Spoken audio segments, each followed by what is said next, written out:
The Railway Children by Edith Nesbit.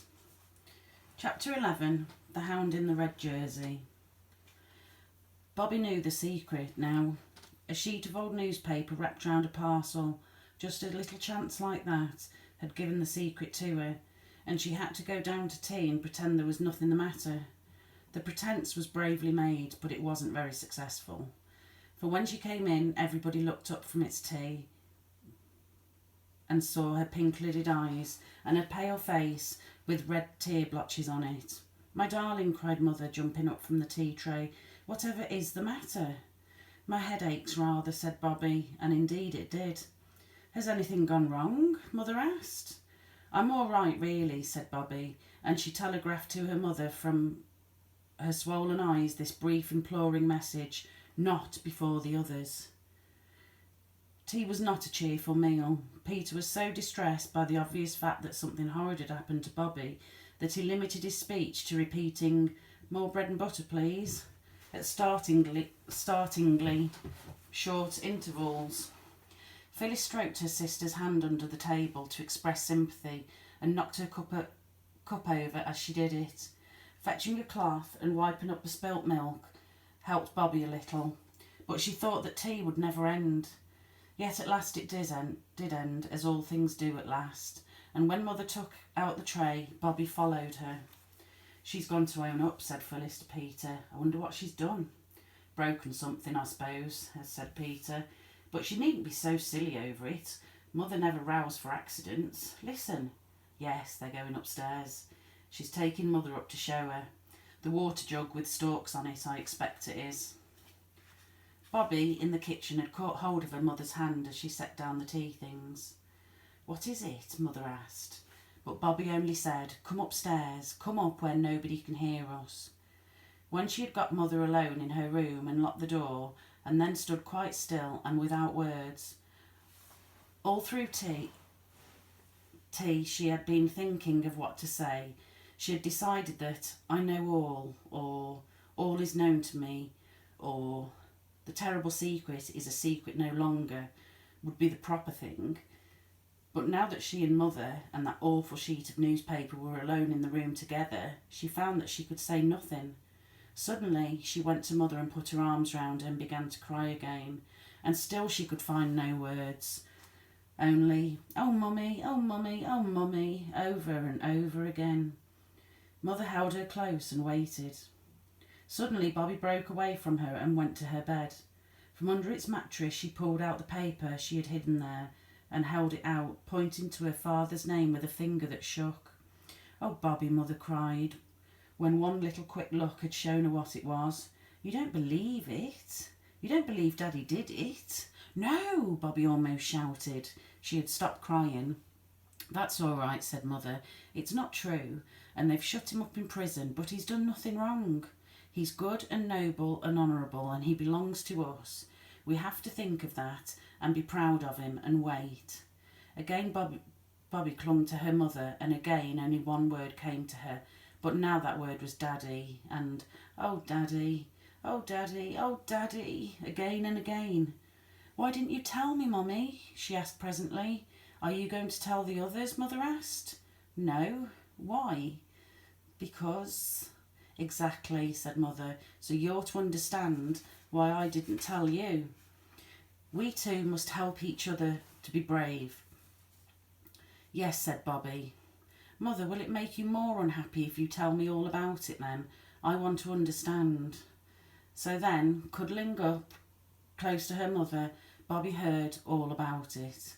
She heard how those men who had asked to see Father on that remembered last night when the engine was being mended had come to arrest him, charging him with selling state secrets to the Russians, with being, in fact, a spy and a traitor.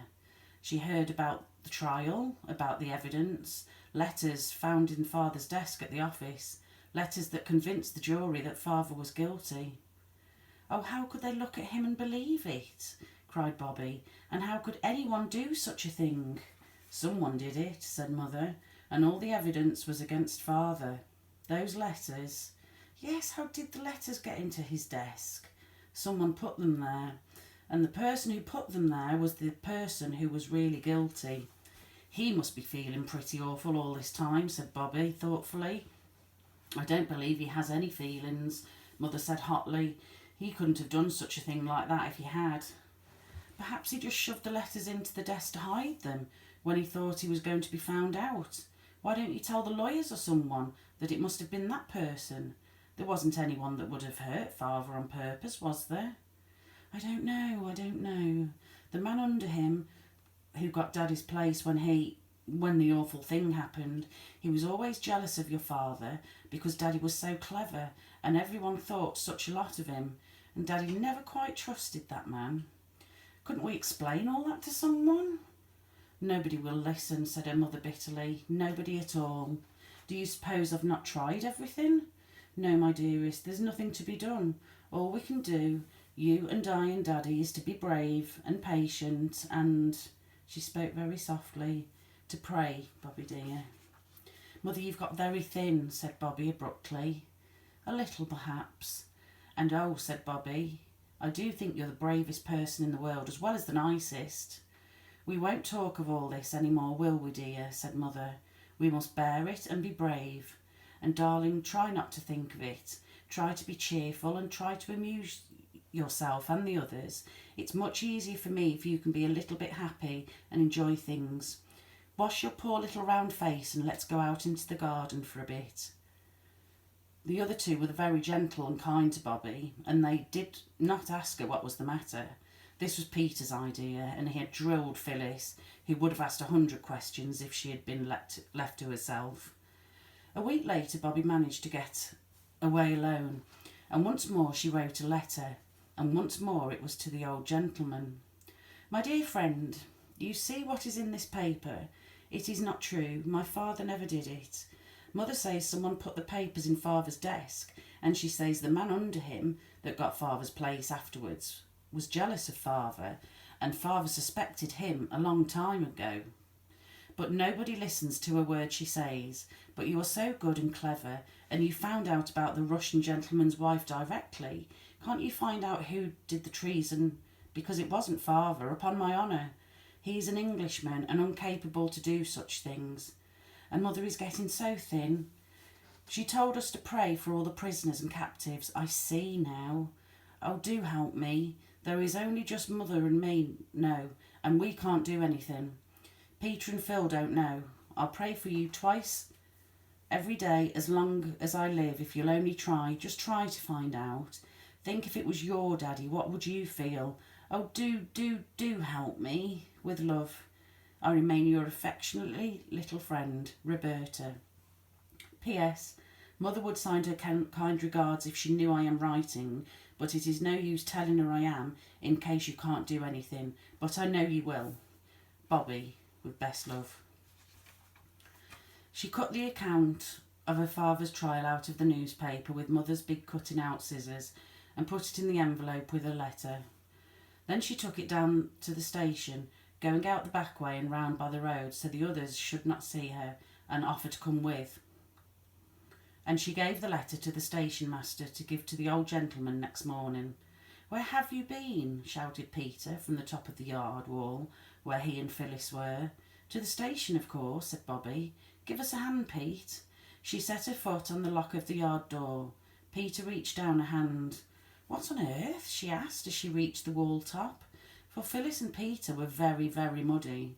A lump of wet clay lay between them on the wall. They had each a slip of slate in a very dirty hand, and behind Peter, out of the reach of accidents, were several strange round objects, rather like very fat sausages, hollow but closed up at one end. It's nests, said Peter, swallows' nests. We're going to dry them in the oven and hang them up with string under the eaves of the old coach house. Yes, said Phyllis, and then we're going to save up all the wood and hair we can get, and in the spring we'll line them, and how pleased the swallows will be. I often thought people don't do nearly enough for dumb animals, said Peter with an air of virtue. I do think people might have thought of making nests for poor little swallows before this. Oh, Bobby said vaguely, if everybody thought of everything, there'd be nothing left for anybody else to think about. Look at the nests, aren't they pretty, said Phyllis, reaching across Peter to grab a nest. Look out, Phil, you goat, said her brother. but it was too late. Her strong little fingers had crushed the nest. "There now," said Peter. "Never mind," said Bobby. "It is one of my own," said Phyllis. "You needn't jaw, Pete." "Yes, we've put our initial names on the ones we've done, so that the swallows will know who they've got to be so grateful to and fond of." "Swallows can't read, silly," said Peter. "Silly yourself," retorted Phyllis. "How do you know?" "Who thought of making nests anyhow?" shouted Peter. "I did," screamed Phyllis. "Nay, rejoined Peter. "You've only thought of making hay ones and sticking them in the ivy for the sparrows, and they'd have been sopping long before egg-laying time. It was me said clay and swallows." "I don't care what you said." "Look," said Bobby, "I've made the nest all right again. Give me a bit of stick to mark your initial name on it." "But how can you? Your letter and Peter's are the same. P for Peter, P for Phyllis." "I put F for Phyllis," said the child of that name. "That's how it sounds." "The swallows couldn't spell Phyllis with a P, I'm sure." "They can't spell at all," Peter was still insisting.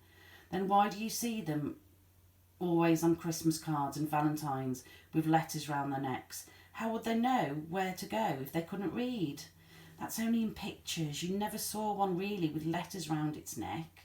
"Well, I have a pigeon then. At least Daddy told me they did. Only it was under their wings and not round their necks, but it comes to the same thing, and—" "I say," interrupted Bobby, "there's to be a paper chase tomorrow." "Who?" Peter asked. "Grammar school. Perks thinks the hare will go along by the line at first. We might go along the cutting. You can see a long way from there."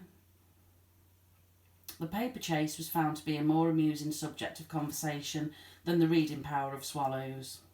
Bobby had hoped it might be, and next morning Mother let them take their lunch and go out for the day to see the paper chase. "If we go to the cutting," said Peter, "we shall see the workmen, even if we miss the paper chase." Of course it had taken some time to get the line clear from the rocks and earths and trees that had fallen on it when the great landslip happened. That was the occasion, you will remember, when the three children saved the train from being wrecked by waving 6 little red flannel petticoat flags. It is always interesting to watch people working, especially when they work with such interesting things as spades and picks and shovels and planks and barrows, when they have cindery red fires in iron pots with round holes in them and red lamps hanging near the works at night. Of course the children were never out at night, but once at dusk, when Peter had got out of his bedroom skylight onto the roof, he had seen the red lamp shining far away to the edge of the cutting. The children had often been down to watch the work, and this day the interest of picks and spades and barrows being wheeled along planks completely put the paper chase out of their heads, so that they quite jumped when a voice just behind them panted, "Let me pass, please." It was the hare, a big-boned, loose-limbed boy with dark hair flying flat on a very damp forehead. The bag of torn paper under his arm was fastened across one shoulder by a strap. The children stood back. The hare ran along the line and the workmen leaned on their picks to watch him. He ran on steadily and disappeared into the mouth of the tunnel. "That's against the bylaws," said the foreman. "Why worry?" said the oldest workman. "Live and let's live, what I say. Ain't you never been young yourself, Mr. Bates?" "I ought to report him," said the foreman. "Why spoil sport? That's what I always say."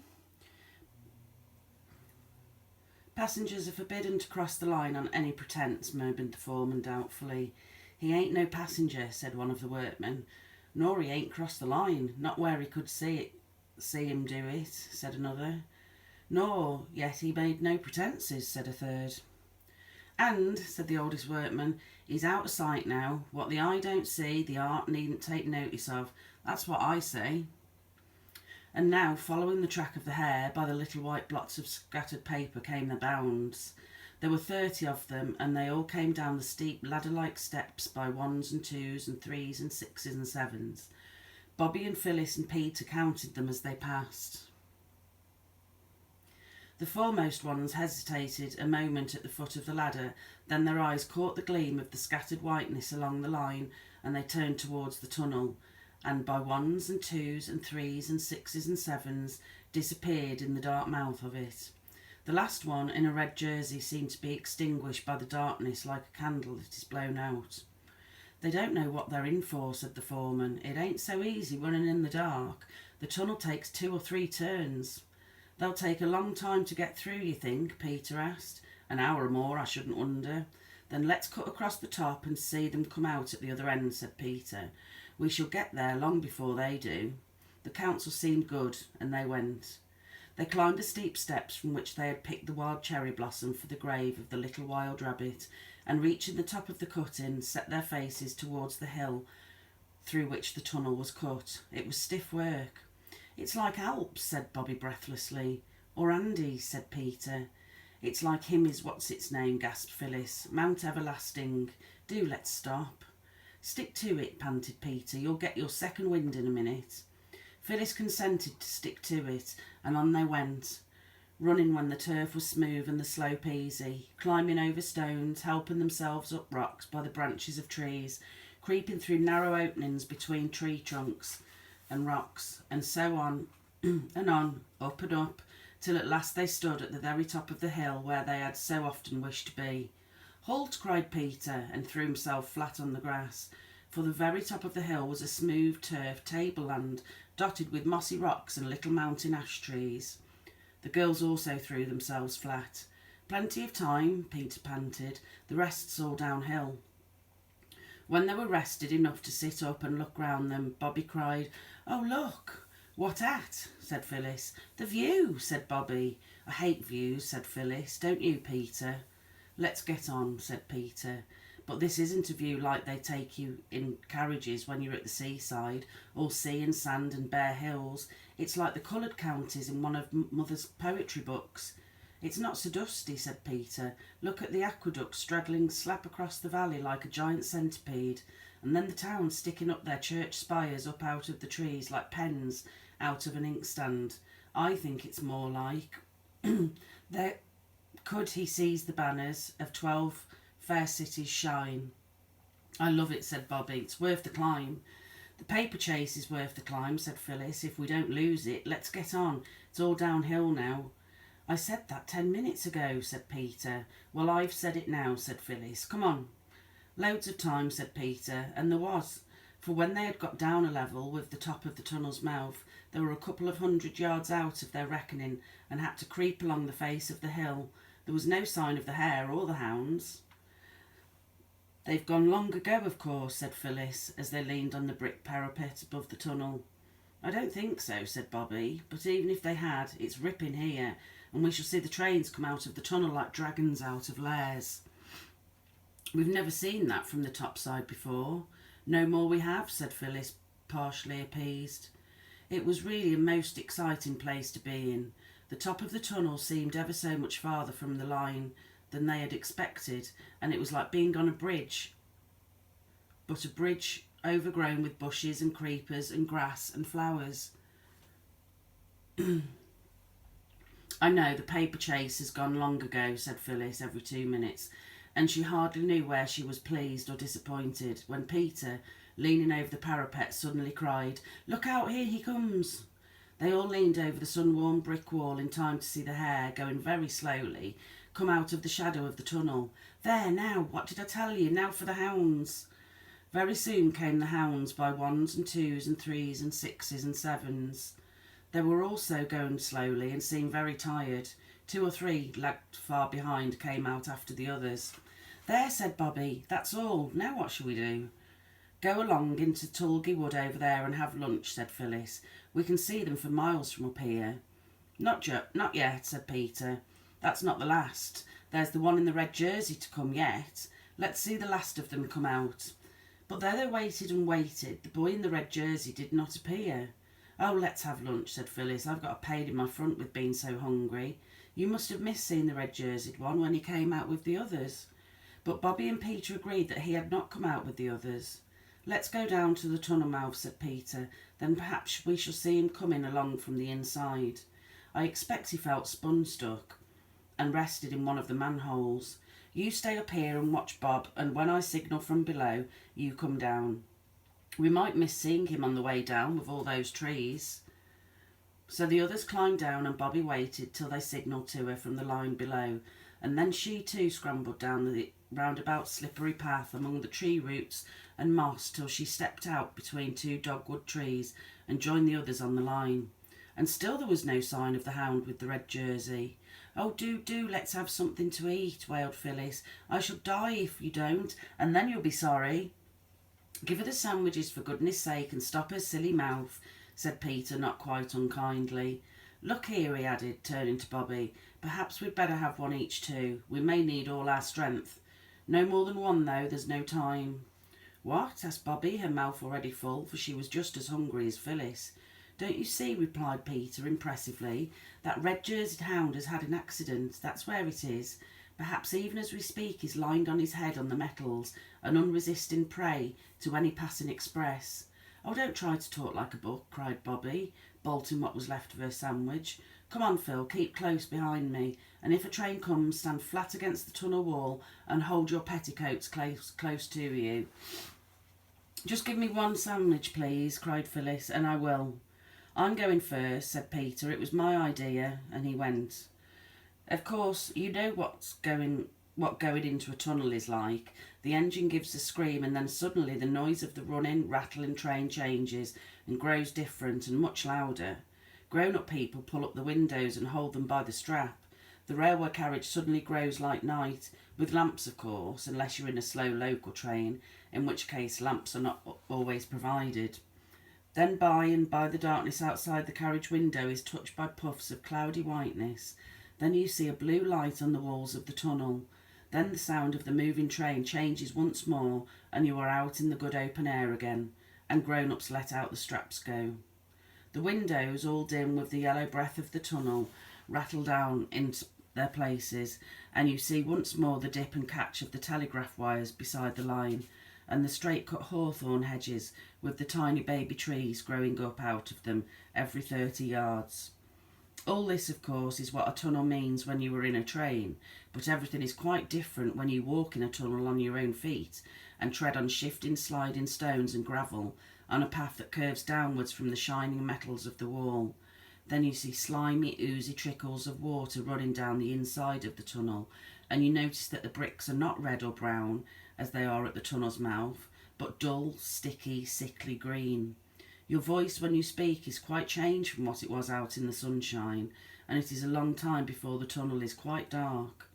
It was not yet quite dark in the tunnel when Phyllis caught at Bobby's skirt, ripping out half a yard of gathers, but no one noticed at the time. "I want to go back," she said. "I don't like it. It'll be pitch dark in a minute. I won't go on in the dark. I don't care what you say, I won't." "Don't be a silly cuckoo," said Peter. "I've got a candle end and matches and what's that?" That was a low humming sound on the railway line, a trembling of the wires beside it, a buzzing, humming sound that grew louder and louder as they listened. "It's a train," said Bobby. "Which line?" Nobody knew. "Let me go back," cried Phyllis, struggling to get away from the hand by which Bobby held her. "Don't be a coward," said Bobby. "It's quite safe. Stand back." "Come on," shouted Peter, who was a few yards ahead. "Quick, manhole." The roar of the advancing train was now louder than the noise you hear when your head is under water in the bath and both taps are running, and you are kicking with your heels against the bath tin sides. But Peter had shouted for all he was worth, and Bobby heard him. She dragged Phyllis along to the manhole. Phyllis, of course, stumbled over the wires and grazed both her legs, but they dragged her in, and all three stood in the dark, damp arched recess, while the train roared louder and louder. It seemed as if it would deafen them, and in the distance they could see its eyes of fire grown bigger and brighter every instant. "It is a dragon. I always knew it was. It takes its own shape in here, in the dark," shouted Phyllis. But nobody heard her. You see, the train was shouting too, and its voice was bigger than hers. And now, with a rush and a roar and a rattle and a long dazzling flash of lighted carriage windows, a smell of smoke and a blast of hot air, the train hurtled by, clanging and jangling and echoing in the vaulted roof of the tunnel. Phyllis and Bobby clung to each other. Even Peter caught hold of Bobby's arm, in case she should be frightened, as he explained afterwards. And now, slowly and gradually, the tail lights grew smaller and smaller, and so did the noise. till with it one last whiz the train got itself out of the tunnel and silence settled again on its damp walls and dripping roof. "Oh," the children said, all together in a whisper. Peter was lighting the candle end with a hand that trembled. "Come on," he said, but he had to clear his throat before he could speak in his natural voice.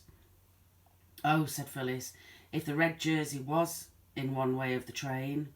"We've got to go and see," said Peter. "Couldn't we go and send someone from the station?" said Phyllis. "Would you rather wait here for us?"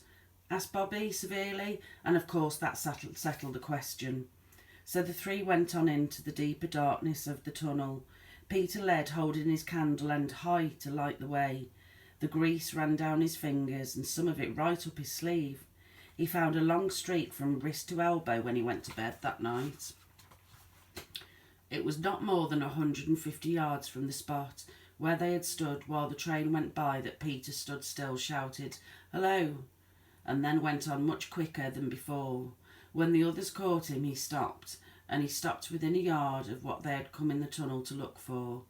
Phyllis saw a gleam of red and shut her eyes tight. There by the curved, pebbly down line was the red-jerseyed hound. His back was against the wall, his arms flung limply by his sides, and his eyes were shut. Was the red blood? Is he all killed?" asked Phyllis, screwing up her eyelids more tightly together. "Killed? Nonsense," said Peter. "There's nothing red about him except his jersey. He's only fainted. What on earth are we to do?" "Can we move him?" asked Bobby. "I don't know. He's a big chap. Suppose we bathed his forehead with water?" "No, I know we haven't got any, but milk's just as wet. There's a whole bottle." "Yes," said Peter, "and they rub people's hands, I believe, and say, 'Oh, look up, speak to me, for my sake, speak.' They burn feathers, I know," said Phyllis. "What's the good of saying that when we haven't any feathers?" "As it happens," said Phyllis in a tone of exasperated triumph, "I've got a shuttlecock in my pocket, so there." And now Peter rubbed the hands of the red-jerseyed one. Bobby burned the feathers of the shuttlecock one by one under his nose. Phyllis splashed warmish milk on his forehead, and all three kept on saying as fast and as earnestly as they could, "Oh, look up, speak to me, for my sake, speak."